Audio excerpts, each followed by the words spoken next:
Today we're going to be talking about a very fundamental topic, one that is very important for you to understand and go back to, especially once you get into the later semesters into your course. Or even if you're preparing for the boards and studying, this concept is really going to help you tie a lot of things together, and it simplifies a lot of the complex situations around TCM and diagnosis within TCM. So today we're going to be talking about the concept of Yin and Yang.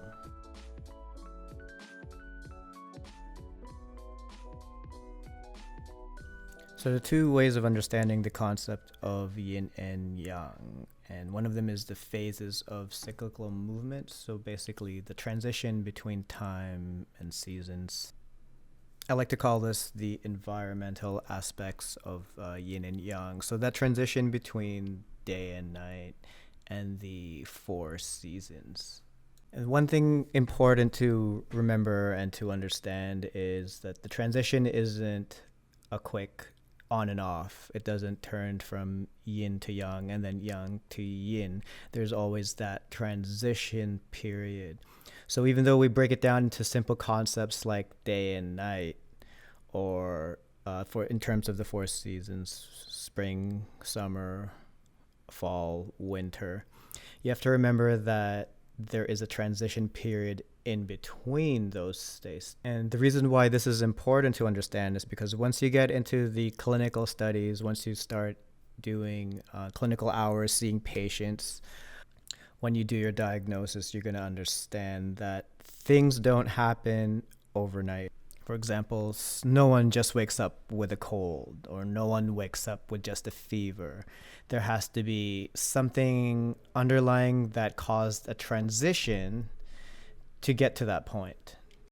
But we'll discuss those once we get to the part about the four fundamental aspects of the yin and yang relationship. And the second way of understanding yin and yang is the states of density of matter, where yin and yang symbolize different states in the transformation of all things. So yang represents more the immaterial, and the yin, if you remember, represents more the material. In a biological sense, you can see yin being more the blood, and yang, I like to consider it more like the metabolism of the body, so the functions, the energy. I think that's a better word.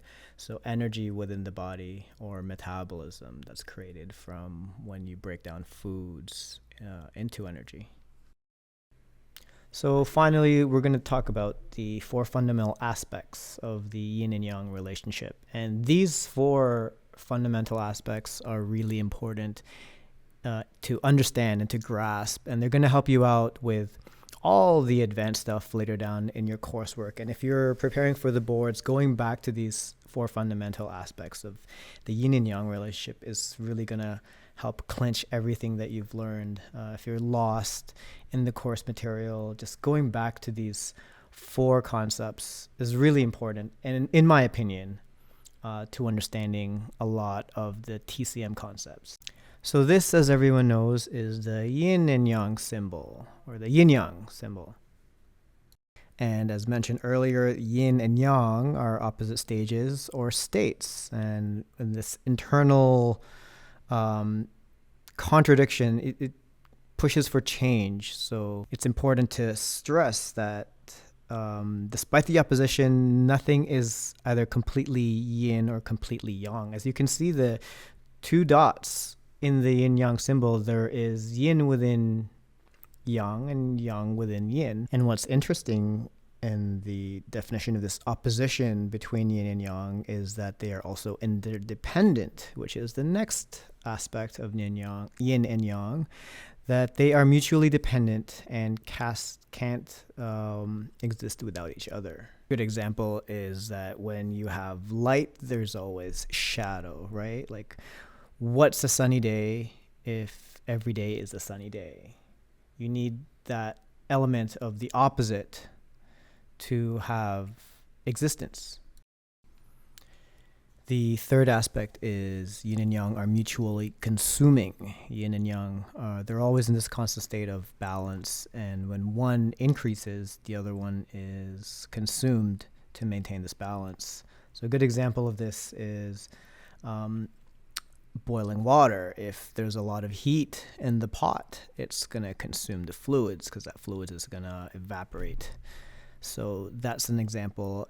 In a clinical sense, you have this aspect of when there's too much yang in the body, when there's too much heat in the body, it's the same concept. The overheating or the excessive heat consumes body fluids, so your yin depletes. The last aspect of yin and yang is intertransformation, and this concept takes a little bit more explaining to do. So basically, yin and yang can change into each other, but not at random. There has to be right conditions for them to transition into each other, or rather transform. Sorry, that's the better word. Transform into each other, and this doesn't happen at random. One of the main examples here is day turning into night and vice versa. The night-day cycle, during the daytime peaks, and there's also a peak during the nighttime. During each of those peaks, you get that transition back into its opposite. So day turning into night and then night turning into day. Another example, just to bring it back into a clinical setting, is excessive work or too much yang energy can lead to extreme exhaustion, yin. So when you push yourself really hard with lots of activity, that's yang. It's a lot of energy being outputted. Eventually, your body needs to crash and rest, so it goes into that deep rest state, which is the yin. So it transforms from one extreme to its opposite. And you can't keep pushing yang forever without your yin needing to catch up.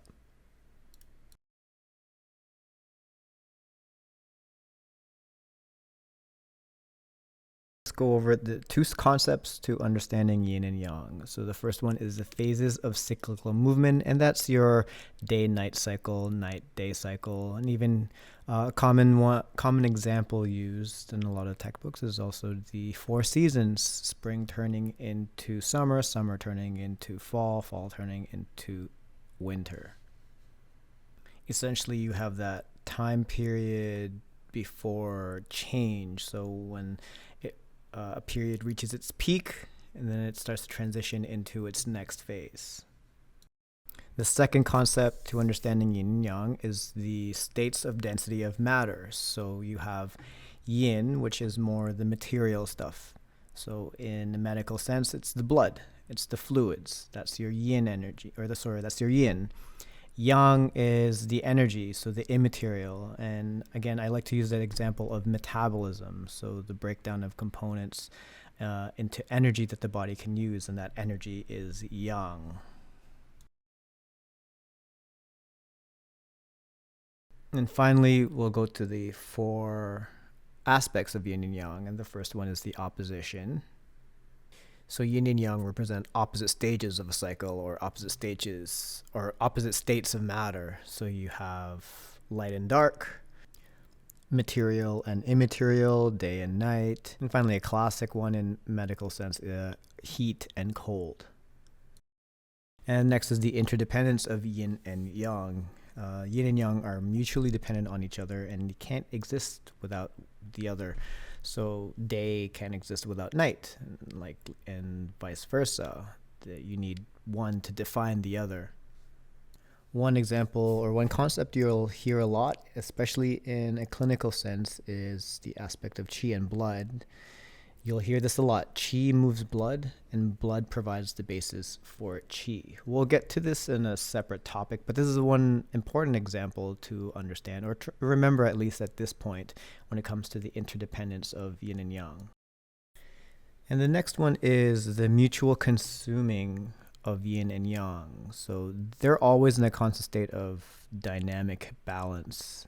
This means that if one increases, it consumes the other one to maintain that balance or the equilibrium.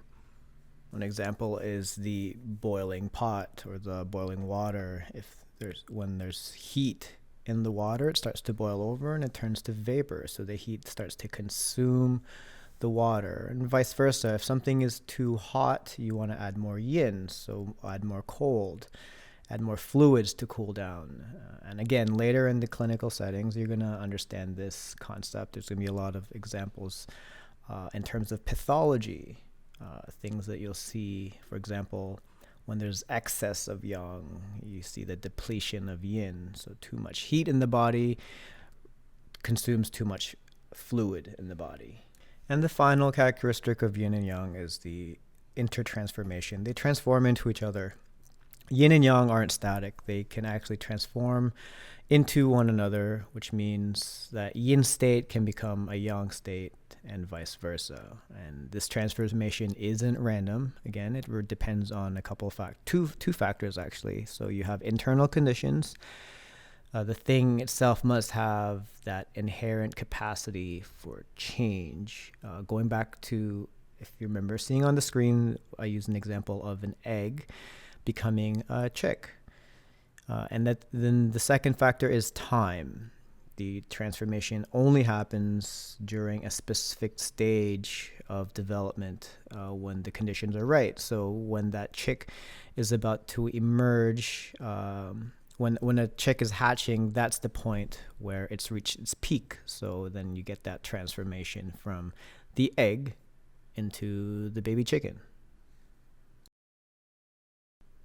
So that concludes this portion of the Yin and Yang segment. I will make another video talking about more examples regarding the 4 aspects of Yin and Yang, and I'll try to relate a lot more clinical examples to that segment. So this is Yin and Yang in a nutshell, and it can get more complicated, and there's a lot more details later on, but whether you're new to this or you're reviewing coursework, a handle of the basics is really important to understanding TCM as a whole, and you can't get any more basic than Yin and Yang. This is the foundation or one of the foundations of TCM. So if you can get a grasp of this, going into the future work like pathology and case studies and getting to a diagnosis, understanding these concepts can really go a long way in nailing down the future topics. So hopefully this video helped you out. There are going to be a lot more in the series, and again, these videos are just going to nail the basics, help you nail the basics in terms of your coursework within TCM. If you have a particular topic in mind, or if there's any questions, let me know in the comments, and I'll try to respond through video or through the comment box itself. But stick with it, and you'll find that getting a good grasp of the basics will go a long way into your coursework. So until next time, thanks for watching, and see you then.